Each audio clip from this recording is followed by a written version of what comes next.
And hopefully we can bring you some additional information, more than we got from Mr. Mayor Jeff Dodson. He gave us an interview a moment ago, but I've got his girlfriend here tonight. And I'm very happy about that because I'm hearing a lot of the things that you're working on. I was just looking on some websites of what's happening down in Dothan that you've been involved in today and yesterday, I think. And it's important. Can you tell me, I know you're working in this field. Let me let you talk about the field that you work in first. And if we would, when we get a break here, I'd like for you to tell us how you got started in this work. Okay. In October of last year, I became president of Alabama Suicide Prevention and Resource Coalition. We're better known as ASPARC. That's a lot easier to say. And we're symbolized by an eternal flame, and it's represented at the town hall now in Woodstock. And that is our passion for suicide prevention. So we received a call probably right around October, and it was an invitation to Montgomery to work with the Department of Veterans Affairs. And they began a program today called the Alabama Challenge. And that's where everyone that has this goal and passion for suicide prevention has united. The Alabama Department of Mental Health, all branches of the Veterans Affairs Office. And then ASPARC was included as a nonprofit because what we know, veterans have a higher suicide rate than our average citizens. We have 400,000 Alabamians that have served in our military. So to lose one, we can devastate an entire community, So we don't want to lose even one. So what we're doing as we join forces is we're trying to educate the entire community on how to help an individual. And then our veterans feel very strongly about helping their fellow veterans. So if they can educate themselves to help their brothers and sisters in arms, there's an indirect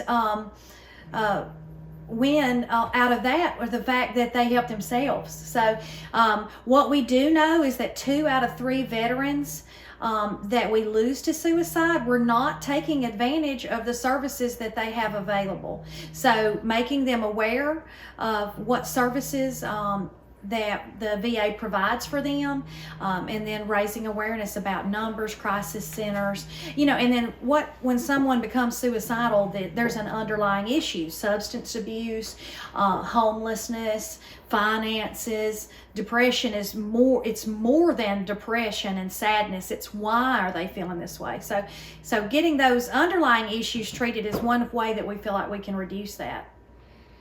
Well, you certainly have got a depth of knowledge, and your involvement, I know, is making a difference. It's bound to be.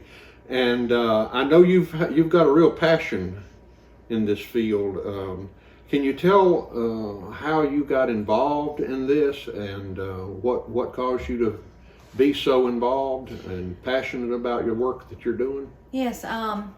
7 years ago, I lost a friend. Well, it will be 7 years this June.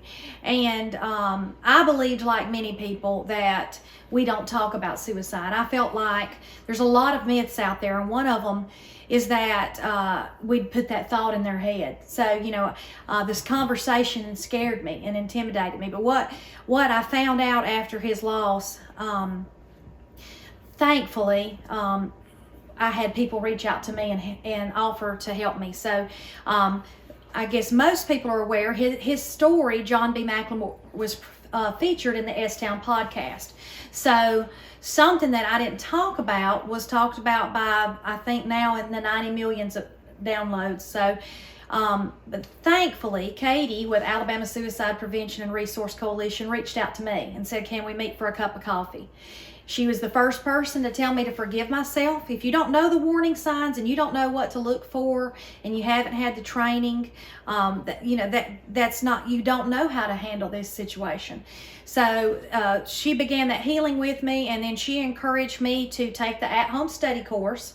So now what I train people in is called QPR, and what it is just like when you have a physical health crisis, you perform CPR. When you have a mental health crisis, you perform QPR. And it stands for question, persuade, and refer. And it's the three elements of a conversation, because when we talk to survivors, it is amazing that the simple thing that changed them from harming themselves was the fact of feeling connected, feeling that someone is listening, feeling validated with their problems. So having that conversation when someone is in crisis is very important. And this is an interesting time, I think you would agree, Cheryl. The world has gone through so much, our society, and not just in the United States, worldwide, we've had some shaking going on. Let me just say it that way. We've had COVID, we've had all these other things that seem to be coming out of the woodwork as far as trials, tribulations, and challenges for people in their lives. Right. And this is a great time for people to know about the kinds of things that you're heavily involved in, because it may make the difference between someone living and someone feeling that they can't live. So it's very important for them to hear what you've got to say. And I know you have a gift and you have something to share that is valuable, and it does save lives. So I appreciate you being here tonight very, very much. Thank you. And I appreciate the work that you do very much. Is there anything else you'd like to add? Now, I know that we can find some information on the website, so we may splice in some additional information on the video when we get to edit it. Yes. So that people can have websites and phone numbers that they can call if they Right. want more information. That we want them to be able to get that information. Yeah. Responsibly, we want to promote the 1-800-273-TALK, which is always the National Suicide Prevention Lifeline. And we want to let people know that there's a text line, 741-741. Our youth are far more comfortable texting. So not having that available, and our veterans have that same phone number, but they have to press 1 and the veterans will talk to them. Very excited. Of course, in July, this will all convert to 988. So that will be a lot easier for people to remember. But the program that I was with today in Dothan will now move to Mobile, and then it will go to Huntsville, Hoover, Tuscaloosa, Montgomery. We have a tour that it will be. So we're trying throughout the state to spread this information. You're doing a remarkable job, Cheryl. Thank you. And you're a wealth of information. You notice she's not using any notes. She knows this stuff.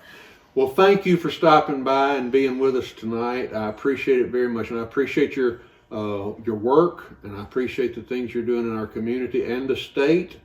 I know it's making a difference in a lot of people's lives. You're a blessing. Thank you for coming by. Thank you for letting me share. Good night. Thank you. All right.